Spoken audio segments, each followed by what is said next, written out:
Dans le cours précédent, nous avons parlé de pression. Donc maintenant, on sait qu'une pression, c'est égal à une force sur une surface de contact. Maintenant, on va parler de la relation entre les volumes et les pressions. Alors, pour ce faire, on va imaginer un ballon qu'on ferme, un ballon McDonald's par exemple. Donc, on le ouvre, on le ferme. Et ce ballon-là fermé, on va l'immerger sous l'eau. Comme on a vu tout à l'heure, la pression augmente. Et la pression augmente, qu'est-ce qui va se passer sur le ballon? Ce ballon-là, il va y avoir une pression qui va s'exercer sur la surface extérieure du ballon et le ballon, il va réduire de volume.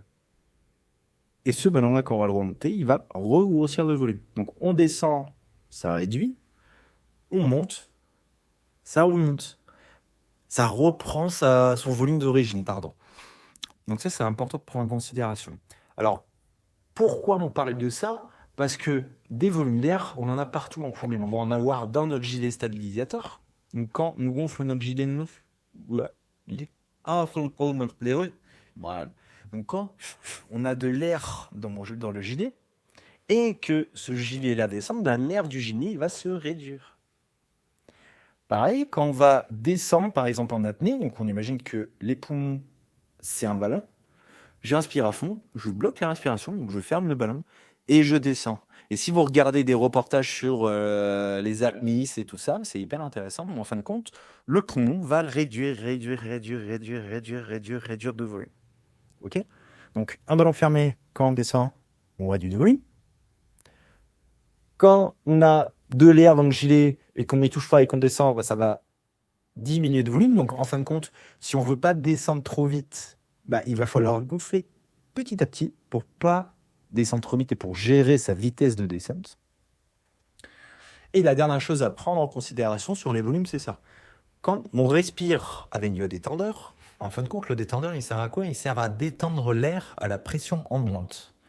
Ce qui veut dire que quand je suis à vue neutre et que j'inspire, par exemple, mes poumons, j'ai besoin de 3 litres pour les remplir. Pour les remplir à 10 mètres, je vais avoir besoin de 6 litres pour avoir cette taille-là. Il faut que j'ai 2 fois plus d'air. D'accord?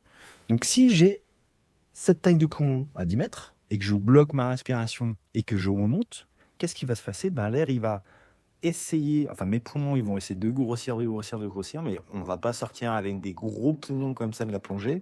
Et qu'est-ce qui va se passer? On va avoir peut-être des lésions au niveau des poumons et on va faire ce qu'on appelle un accident barotraumatique.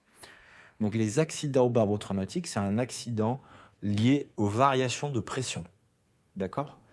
Et en fin de compte, dans notre corps et dans notre équipement, surtout dans notre corps, on a 5 volumes d'air qu'il faut faire attention. On va avoir les poumons, on va avoir les oreilles, on va avoir les sinus, on va avoir l'estomac et l'intestin.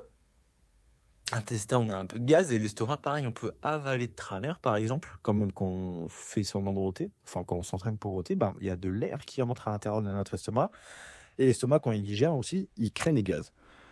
Et le dernier truc qu'on n'a pas abordé, c'est au niveau du masque. Donc ça va être la prochaine leçon. Merci de votre soutien et j'espère à très vite pour de nouvelles aventures.